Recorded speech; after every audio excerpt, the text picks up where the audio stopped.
নবীর জন্য মানে যুবক কেমন নবী আমার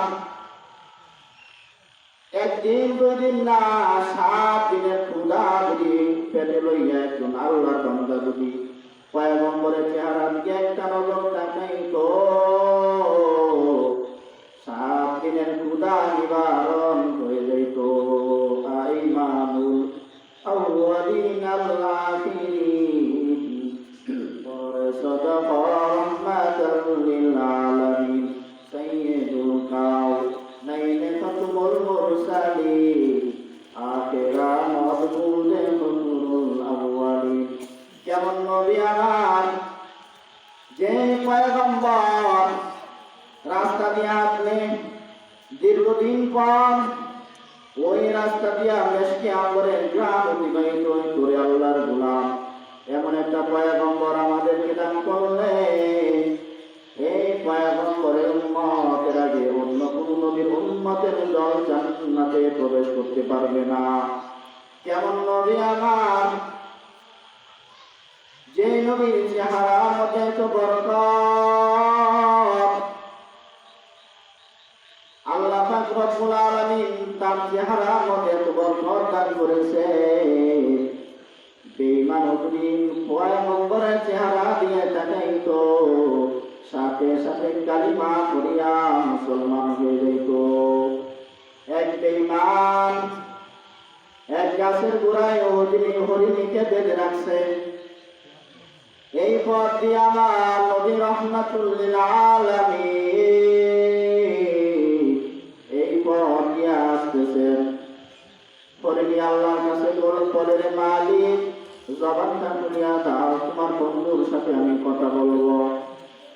হরিণী ডাক দিয়া বলে, পয়গম্বর আমার 2 দিন 3 দিন হয়ে গেল ইহুদি আমাকে গাছের সাথে বেঁধে রাখছে। ও পয়গম্বর আমার ওই জঙ্গলার পাশে আমার 2-3টা বাচ্চা রয়েছে পয়গম্বর। 2 দিন 3 দিন ধরে আমি মা তাদেরকে আমি দুধ পান করাইতে পারি না। পয়গম্বরকে যখন এই কথা বললেন পয়গম্বর বলে, হরিণী বলো এখন তোমার জন্য আমি কি করতে পারি। হরিণী ডাক দিয়ে বলে, পয়গম্বর আমার আপনি যদি ওই ইহুদির কাছে জিম্মাদারি নিয়ে আমাকে ছেড়ে দেন, পয়গম্বর আমার আপনাকে কথা দিলাম আমি হরিণীকে দুধ পান করাইয়া আমি আবার চলে আসবো। মায়ার নবী আমার বাবে আমি হলাম রাহমাতুল লিল আলামিন, কেমন করে ইহুদির বাড়িতে যাব? আল্লাহ পাক রব্বুল আলামিন বলে, বন্ধু যাও যাও ইহুদির বাড়িতে চলিয়া যাও।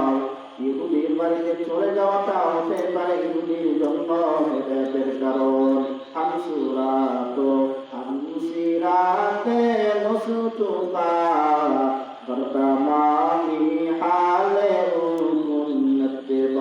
ইত্তেবায়ে সুন্নতে খায়রুল বাশার তেরে লাজেম আইবে সহিনা।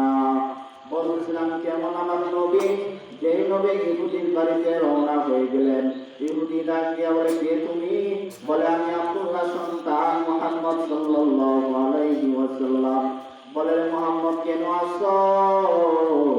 বলে, ভাই ওই গাছের গোড়ায় হরিণী কে বেঁধে রাখছে তুমি? বলে, হ্যাঁ আমি বেঁধে রাখছি। বলে, ভাই হরিণী 2 দিন 3 দিন ধরে তার 2টা বাচ্চা অনাহারে রয়েছে। এই ইহুদি ভাই আমার এখন যদি তুমি এই হরিণীকে আমার জিম্মাদারি নিয়ে সারিয়া দাও, যে ঈশ্বরী তুমি হরিণী গলায় লাগাইতা, ইহুদি বলে, পয়গম্বর এই হরিণীকে আমি ছেড়ে দেব কিন্তু কি শর্তে? পয়গম্বর বলেন, এই হরিণীকে তুমি ছাড়বা যে ঈশ্বরী তুমি হরিণী গলায় লাগাইতা, এই হরিণী যদি ঠিক থাকে সময় মতো না আসে, ও ইহুদি ভাই এই ঈশ্বরী আমি রাহমাতুল লিল আলামিনের গলায় লাগাইও। ইহুদি ভাবেন মুহাম্মদকে কত চেষ্টা করলাম, তাকে হত্যা করতে পারিনি, এখন যেহেতু সুযোগ পাইছি এখন আর হাত ছাড়া করা যাবে না। মায়ার নবী আমার ডাক দিয়া বলেন, হরিণী যাও যাও চলিয়া যাও, কিন্তু সময় বেঁধে দিলাম বেশি দেরি করিও না। করো, যেই ছুরি তোমার গলায় লাগতো ধরিনি, সেই ছুরি আমার পয়গম্বরের গলায় লেগে যাবে।